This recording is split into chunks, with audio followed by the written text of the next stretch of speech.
আজ আরো একটা হেয়ার স্মুথনিং করা হয়েছে। এই হেয়ারটা সম্বন্ধে তোমাদের একটু বলে দিই। এই হেয়ারে করা ছিল হেনা।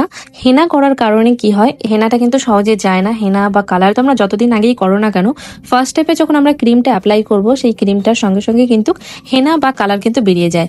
হেনা করলে পারে অরেঞ্জ বা ইয়েলো কালারের মতো বেরাবে, এবং যদি কেউ কালার করে থাকে তাহলে পার্পেল বা রেডিশ কালারের মধ্যে বা একটু অনিয়ন কালারের মধ্যে কালারটা বের হবে। তারপরে আমরা ফুল ট্রিটমেন্টটা করার পরে তারপর এটা দেখো ফাইনাল রেজাল্ট ওর। এটা আমি বাইরে নিয়ে গিয়ে একটু শেপ করে দিয়েছিলাম, কারণ ভিতরে আরো একটা হেয়ার স্মুথনিং হচ্ছিল। তো এটা হচ্ছে ক্লায়েন্টের ফাইনাল রেজাল্ট। দেখো একদম এতটা গ্লেজি লাগছিল। আর যখন বাইরে করেছিলাম তখন তো সেখানে লাইটিংটা ছিল না, লাইটিং এ দেখো একদম হেয়ারটা একদম ওয়াটারের মতো লাগছে। তো তোমরা যারা পুজোর জন্য ভাবছো যে নিজেদের হেয়ারটাকে সুন্দর করবে বা যে কোনো একটা ট্রিটমেন্ট করবে বা স্ট্রেটনিং করবে না, জাস্ট ম্যানেজেবল করবে, তাহলে কিন্তু আমার সঙ্গে কন্ট্যাক্ট করতে পারো। অ্যাড্রেস রয়েছে শিলিগুড়িতে, কাউখালী বিধানপল্লী। কন্ট্যাক্ট নাম্বার দেওয়া রয়েছে। তোমরা যারা ভাবছো হেয়ার স্মুথনিং বা অন্য ট্রিটমেন্ট করবে তাহলে কিন্তু যোগাযোগ অবশ্যই করো। থ্যাংক